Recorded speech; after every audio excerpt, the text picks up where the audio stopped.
Ganeshan promoted financial technologies has been facing a number of challenges after the aftermath of 5,600 crore NSEL scam that struck the commodities market way back in 2013.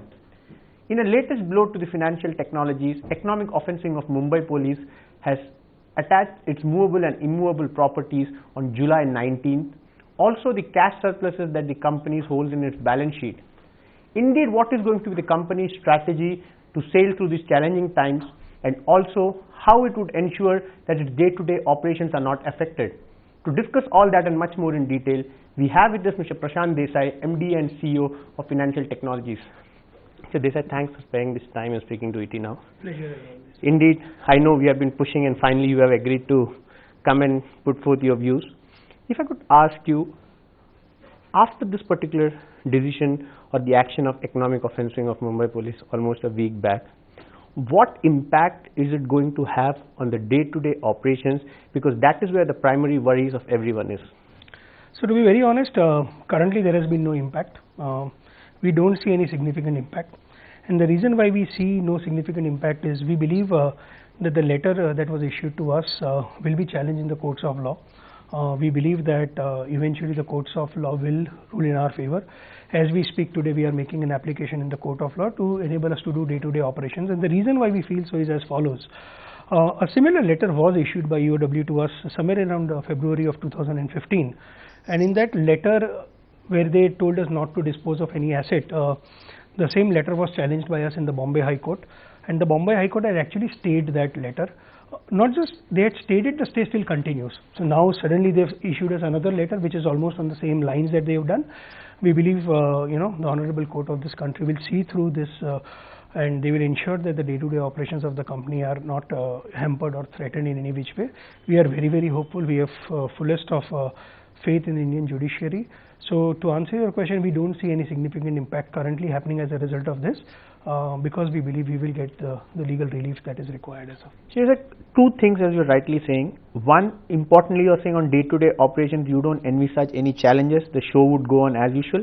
And secondly, from the legal perspective, although you are been asked to file a fresh application by the Bombay High Court, your original application has been rejected and no interim relief has been given. But is it right to say that FT always knew that the day-to-day operations will not be affected? Because the fact remains that, as you're also saying, in the last 3 years, the only objective of investigating agencies was to ensure all the assets are ring-fenced so that no third-party rights is created or no liquidity is created from that.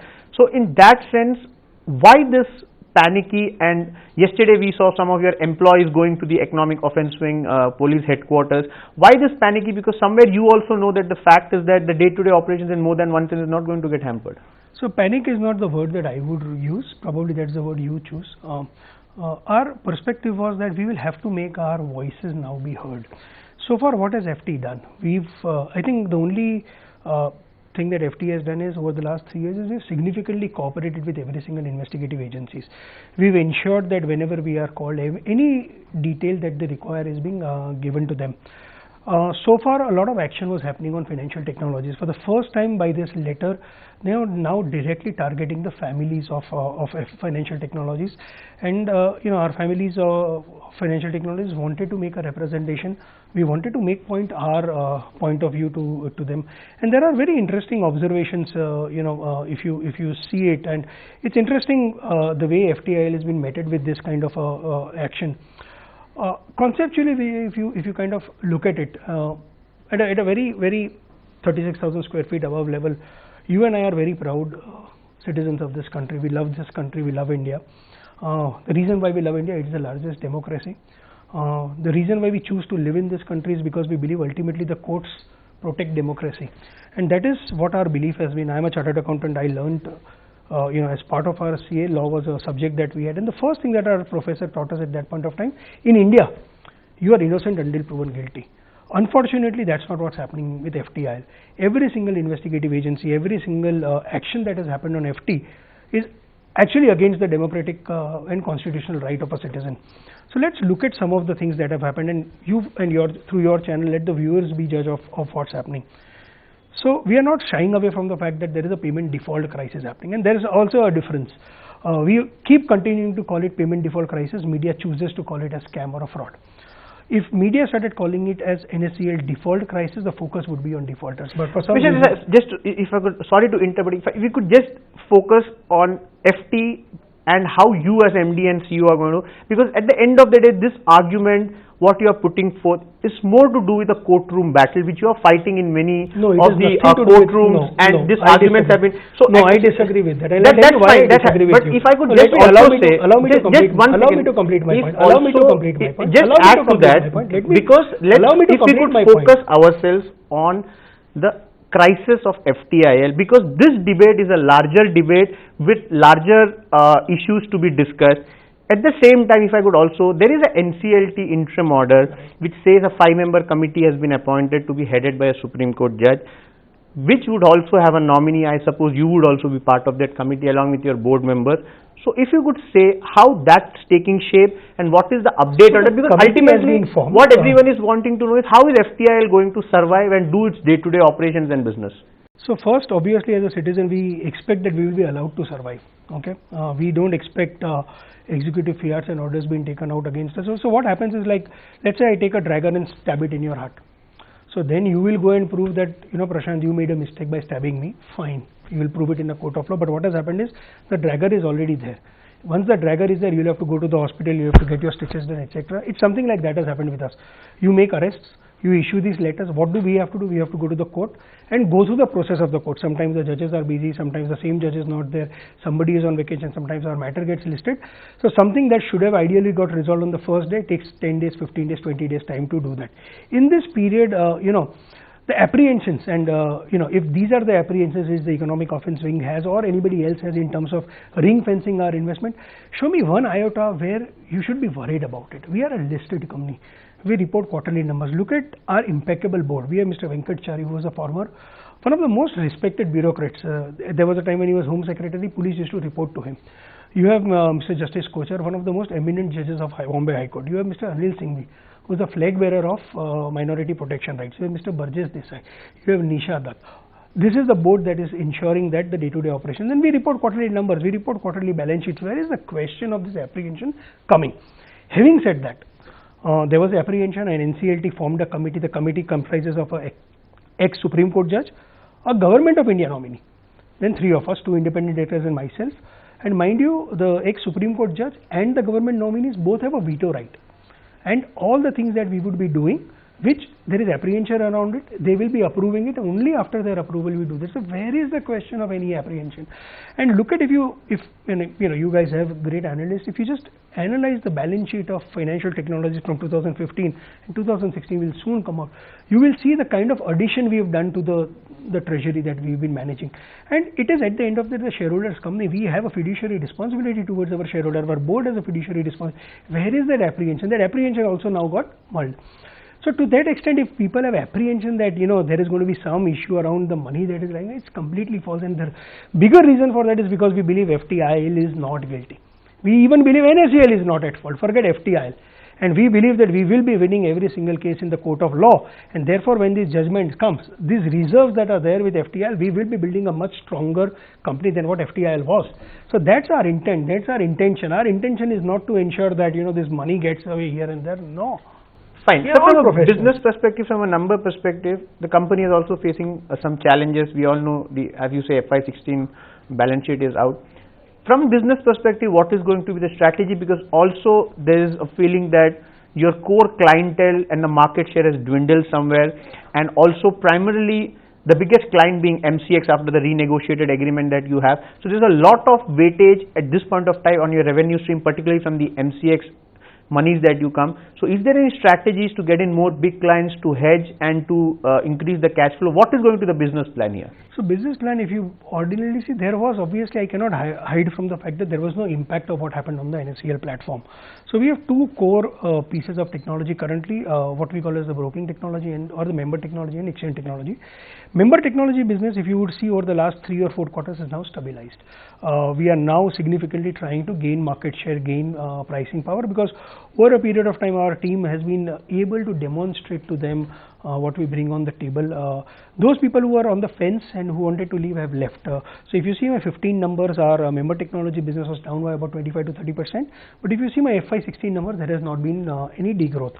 Within this, we have a business called STP Grade, which is a 99% market share on the FII messaging, which is growing at about 25-30% in line with the volumes. On the exchange technology side, it's completely linked to the volumes on, for example, an MCX, on an IEX. That business has also witnessed some level of growth, because obviously the volumes on MCX have grown.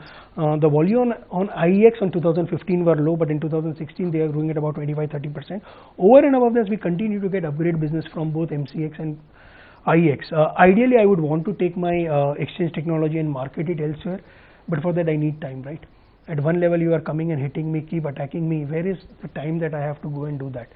But Vijay, a large part of the incremental value for our shareholders is going to come out of what we will be able to do with this cash that is sitting on our books once all these things are resolved, and which is where our focus is towards. We believe we can create a significant Make in India story from a technology perspective on the digital side of this. We now have a team of almost 100 people which are dedicating to creating IP on the digital side, and we will, as we are allowed to do, we will be monetizing a lot of those. Where does your current market share stand, and how do you plan to grow in FY17, particularly from the broking side? So if you look at, so difficult to put market shares because or revenues. So our broader understanding is we should be able to grow our business from anywhere between 12 to 15% in the current year. Having said that, difficult to forecast volumes on MCX. So for example, if options are introduced and the volumes grow significantly, the growth trajectory could be very different. We believe IEX is also trying to do a couple of new interesting things. If they do, obviously we as a technology supplier, there is a rev share that would. So I'm not factoring for all that, but things remaining equal, it should happen. I am also currently in this assuming that the impact of this EOW letter does not have on the clients. That only time will tell, but fortunately we should be able to grow at about 10-15% in this current environment. Okay, and quickly if I could ask you, as you are rightly saying, sir, if you also go through your balance sheet, we all know the kind of legal expenses that you are incurring purely because of how situation has panned out in the last 3 years, which is having an effect on the P&L. But is it that going, because there are also some shareholders who would say, yes, FT has to incur legal expenses for protecting its own interest, but is it fair for incurring so much of money when it comes to NSEL or even the promoter, because ultimately all monies are going from the balance sheet of FT? So one, that assumption is incorrect. So let's look at three pieces that you spoke of.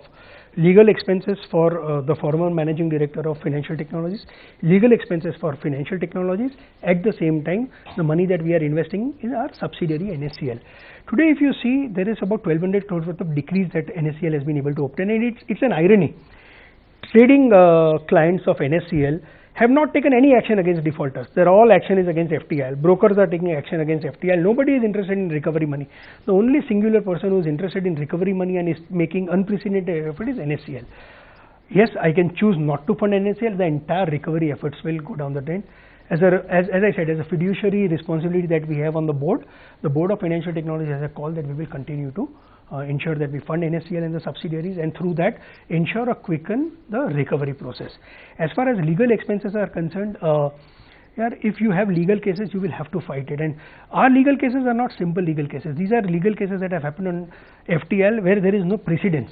So 396, 397, EOW letter, arrest, etc., for which obviously we have the right to go. And if you purely look at it, so you are mixing legal and consulting expenses both put together, but if you put both together, they would be in the range of about 60-65 crores. On my balance sheet size, that's less than 2%. So now on an absolute number it may look higher, but even on the size that is there, where I'm trying to protect the interest of 63,000 shareholders, it's very less. As far as FTL incurring personal expenses of Mr. Shah, that is incorrect. We are incurring expenses to defend our former managing director and CEO, and I, as Prashant Desai, who is the current MD and CEO, and tomorrow if there is an allegation on me, I would expect my company to take care of my legal expenses, at least. And finally, Mr. Desai, if I could ask you, you brought in Mr. Ganeshan. We all know Ganeshan, Laughing, which he and his wife control, and other state put together, close to have control still 54%. 46%. The majority is controlled by them. How independent is this board or this management, where Ganeshan is now stepped down, is just chairman emeritus? How independent is the company to take decisions and go ahead, or is this a bigger problem where, in spite of you wanting to run a independent business, the past and the current structure will not be able, you will not be able to do that? Completely independent. There is no role that Ganeshan plays on the day-to-day operations of financial technologies. We still respect him significantly as a visionary. We have a lot of respect and faith for him. In what we are endeavoring to do in FT 3.0 on the digital side, we believe that he will have a lot to contribute with his ideas and his innovation. So from that perspective, yes, we will look forward to the guidance of Mr. Ganeshan from a technology perspective. But as far as running these operations are concerned, since he stepped down, I don't think he's attended any single board meeting. He continues to do what he wants to do. We continue to run our business. As a shareholder, we've given him assurance that we will try to protect his interest as well as the interest of all other shareholders. So absolutely no interference. There is nothing. It's completely independent. And look at the board. Even if you want to make this board dependent, you can't make this board dependent. Mr. Desai, once again, thanks a lot for sparing this time. We all know it's really challenging at times for you. Of course, finally, the final say will be in the courtroom battles. Thanks a lot. Thank you, Vijay. I appreciate it. Find us on Facebook at facebook.com/ETNow and don't forget to click the like button. You can also follow us on Twitter at ETNowLive. To stay updated with all our programming, hit the subscribe button on our YouTube channel by logging on to youtube.com/user/ETNow.